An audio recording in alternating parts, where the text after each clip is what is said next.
Alright guys, welcome to a patch overview where I'm going to be talking about the new patch that was released on the 22nd of November and how it changes the game for you guys and some of the new features that they've added. First off, we're going to talk about the solo content. It's been reworked again. It's been reworked into these quest packs, which allow you to do a bulk of puzzles with rewards. And they're going to be adding more quest packs as the game gets developed.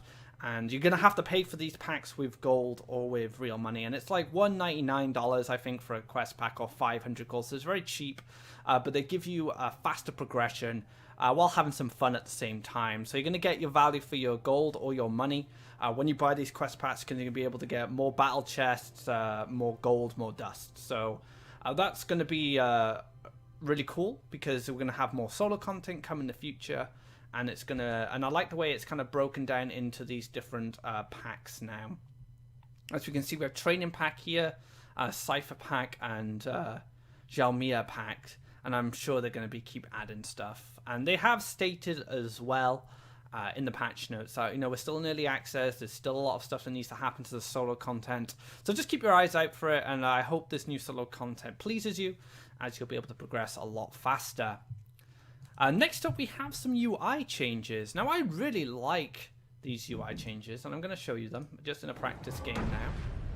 And what they've done is made, we had the card on the left-hand side with the Faeria counter in the middle. This was something they added quite recently, but they've kind of improved on that now. And you can see here we have this little Aztecian shape here. We have our names now kind of like embedded within the overlay, so it looks even better. This has been incorporated a lot better as well. One of the things people wanted when they introduced this new kind of card back UI was land counters to be placed, and they did put like a temporary fix there, but now you've seen the artists have actually really molded this into the card backs very nicely, so it looks fantastic. I'm a big fan of what they've done here, but also the power wheel looks really cool as well. They've added some art to this. It looks a bit more spicier. It's got this Aztec kind of feel to it as well as changing the buttons to make them suit it. So overall, I think it looks fantastic, and I hope you guys like it as well. There'll probably be some more tweaks to this over time, but you can definitely see the progression of this new UI and how it's shaping up to be something rather wonderful, actually. The one thing they still need to implement, which will probably be implemented over time, is the kind of card count and the hand count. And you can see it's kind of slotted here for now, but I'm pretty sure they're going to make kind of a permanent attachment. Maybe like a little side bit here which has it. Who knows? We'll see in the future. Look at that. Who's this guy? We haven't seen him in a while. Kaleem has his own avatar, so maybe that's a little hint in the future of some of the other avatars we're going to get access to. So that is some new UI. The emotes are much easier now and cleaner. You just right-click your orb and you can get your emote out, so even better. So let's talk about some of the new mechanics which are going to be coming in the new expansion as well. We got a 10-card expansion coming next week, which I'll go into a little later. But they've added new mechanics to kind of give us a taste of what we're going to see. And while we're exploring these new mechanics, we might as well look at some of the changes to some of the cards we've had. So Sagami Warrior, I'm so happy with this card. It's probably my favorite card right now. They've given green an early game creature with a great stat line, a great ability, and a cheap land cost. So a free Faeria, 1 forest, 3/4 with -2. Now what -2 does is it allows you to move your creature up to 2 tiles when it's played. You don't collect Faeria, but it gives you a positional advantage. And I'll show you an example of that very soon. Another card that gained -2 as well was the Wild Avenger, which I'll show you. He's got -2 as well, so he can be a much better defender. He can move into positions which can maybe block your opponent from being aggressive or stop them from getting that lethal. Another card that gained dash as well is the Orodrim Templar, wherever he is. There he is. So he has dash as well, giving a slight buff to Yellow Rush, and we've seen some Yellow Rush players trying to incorporate this already.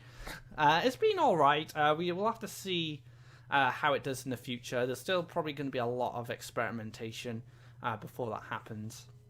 The next mechanic is Slam. Now, I haven't personally had a chance to use this since there's only one card that has this right now. And this is Big Bad Cypher. Cypher just needed a buff for a while, and Slam seems like a great fit for him. You know, a big, powerful red creature, which is going to cause some chaos.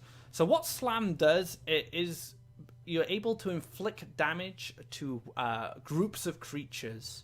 So if you hit a creature with Slam, adjacent creatures to it will also be damaged, which makes Slam an incredibly powerful effect on someone like Cypher. So if he can kill multiple creatures with his Slam effect, he's going to gain so many buffs and become very powerful very quickly. Like I said, I haven't had an opportunity to play Cypher and use his Slam ability yet. I played a couple of games of Red Control earlier, and Cypher, he came down, I was ready to slam some fools, and then he got Mirror Phantasm. So it's a little unfortunate there, but you know, it happens. Hopefully I'll be able to show that to you guys a little later. So let's talk about the nerfs. The big nerfs. The color that was upsetting everyone, and you can see right away, Unbound Evolution doesn't exist anymore. They've completely got rid of it, and they've put this card instead, Failed Experiment. The next creature you play this turn costs 3 Faeria less, and it dies instantly. Now that might seem like a strange card at first, but it has some great interactions. One of the great interactions it has is with Oaklin. So you can play an Oaklin for 2 Faeria. Now, Oaklin is a card you want to die anyway. So you're going to be able to play it for 2 Faeria. It dies and then buffs something in your hand to become +5/+5. So what this card does is it allows you to play Last Word and gift effects instantly and also have a reduced cost. I've seen players utilize this with Lore Thief. Oaklin is another card. Plague Bearer is another. So it's a way to do era effect removal, like a mini Garadan. So I think this card is very exciting. It's going to have a lot of potential in the future. And also it got rid of that Unbound Evolution, which was causing way too much chaos. I'm very happy that it's changed. Another card that's been changed is Sunken Tower now costs 1 Faeria and it costs 2 lakes. So it takes a bit of time to set up. We're not going to see multiple Sunken Towers come down and give the blue player a tremendous advantage on board. And this is a little change, which I still think Sunken Tower is playable. You know, it still has a lot of potential. You can move 3 times, but we'll have to see. Like, there's been a lot of concerns with the state of blue right now. Probably my favorite change, which we're going to see, Banquet loses its protection. It gives you a +1/+1, much like Campfire. So you're paying the 1 Faeria for the Campfire, and then you're paying 2 Faeria for the jump mechanic. Now, I don't know if this has killed the card completely. You still gain mobility, but the protection is what really made this card shine, because it allowed you to kill something like buff, like let's just say a Tyrannax, for example. Tyrannax kills a creature, takes no damage, remains a 5/7 because of the +1/+1. So it was very a powerful card before. It was a very oppressive card before. So I'm glad to see a change. I don't know whether this is the best change, but we'll have to see in the future. And the last change that has been made to blue is to Ludoan. So Ludoan has just gone down to a 1/3. So he still has his effect. You can still gain those reduced cost cards to your hand, but now he's just a bit more vulnerable to removal, which I think is great, because Ludoan at 4 health was a nightmare to clear for some colors. So now he can be Wind Soldiered, now he can be Flame Burst. So he can be reacted to now. He can still get his effect off. He still needs to be protected, but I think this is a great nerf to him, because it just allows other colors to be able to manage him. Before, he was very hard to take care of. I was teching in Chokin Sands to kill this guy. I was paying 4 Faeria to kill a 3 Faeria card. So I'm pretty happy with that change there.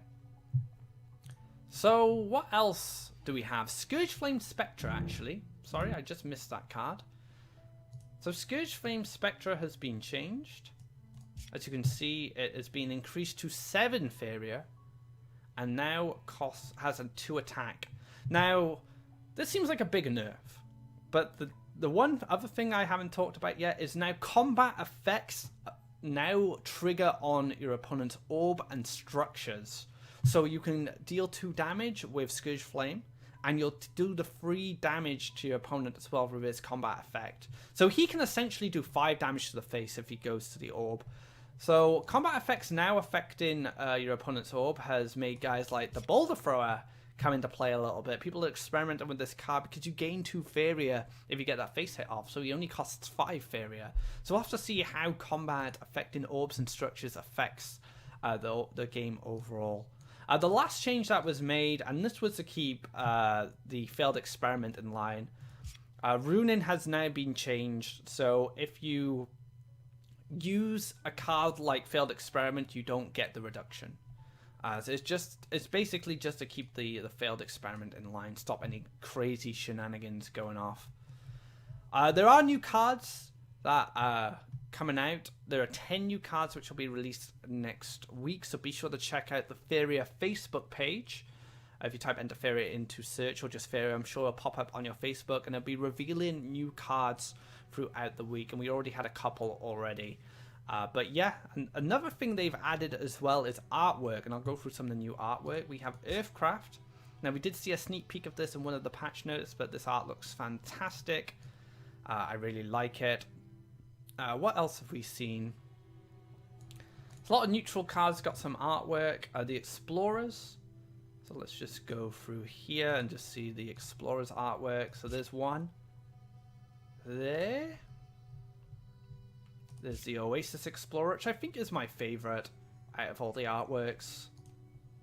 Rainforest Explorer. Sandstone Explorer. Savannah Explorer looks cool. So it's a tie between these two, Savannah and the Oasis. And this guy too, which funny, kind of like a red flowery type of dude. Who else got artwork? Probably my favorite artwork of the new batch. Dave the Dragon's got some artwork. Tephra, Garadan, Orose, and Nazare causing some chaos there, which is awesome. What else got artwork? Humbling Visions got some artwork, as well as Aurora's Dream. The little Aurora there projecting her cosmic dreams to the world. Where's Humbling Visions? Up here, there we go. Aurora's presence. Stopping a Gabrian soldier from being too aggressive there, looks like. We also got artwork for Bloodstone Sprite. Very nasty looking creature there. As well as Meteor got its artwork as well. And that looks like Cypher to me, watching fire rain down from the heavens. And last but not least, checking now, yep, we have Zealous Crusader has artwork with his cheeky little lightsaber there, looking very aggressive, running towards us. So yeah, that's all the new artwork. And this is just the beginning, guys. We are going to have 10 new cards coming to the game next week, which is going to create a huge shift in the metagame. So Faeria right now is undergoing, it's kind of undergoing a couple of changes because of the patch notes recently, and the ones I've just described, but that is going to all change again next week. So enjoy Faeria in its current state. A lot of experimentation going on. I've done very well with green. This deck here took me to God rank today, and I also hit rank 9 God, just out of reach the top 8 with this deck. And this is an anti-aggro, anti-Todo TK deck, because those are 2 decks that I've picked up in popularity recently. Of course, we have Green Arrow Sack being quite powerful as well, which is why I've teched in the Runing Shrines. I've also been using this deck to good control to good effects. This is Jokesey's Bone Control deck. I've just added Tephra as a cheeky little splash, and you know, I like Tephra. If I can use a dragon, I'm going to use one. And this has done really well for me as well. So try these decks out if you're looking for a new deck to play. They've been doing me just fine. So we haven't seen Deck Doctor or Pilot over the last week, and we won't be seeing it this week either. I'm waiting until the new cards come out, because any kind of guides I make for decks are going to change. So there's no point in me doing any deck pilots or deck doctors, but they haven't gone. Don't worry, guys, they will make their return. So look out for that after the new cards come out. So that's it for the patch overview, guys. I hope you enjoy this new patch. I hope you enjoy Blue, getting knocked down. Be sure to check out the Facebook for Faeria as well, so you can take a look at the new cards as they're released and teased. And yeah, enjoy the new patch. I'll see you guys next week with another patch update when I go through all the new cards, so look out for that. Thank you very much, guys. Hope you enjoyed the video. Take care.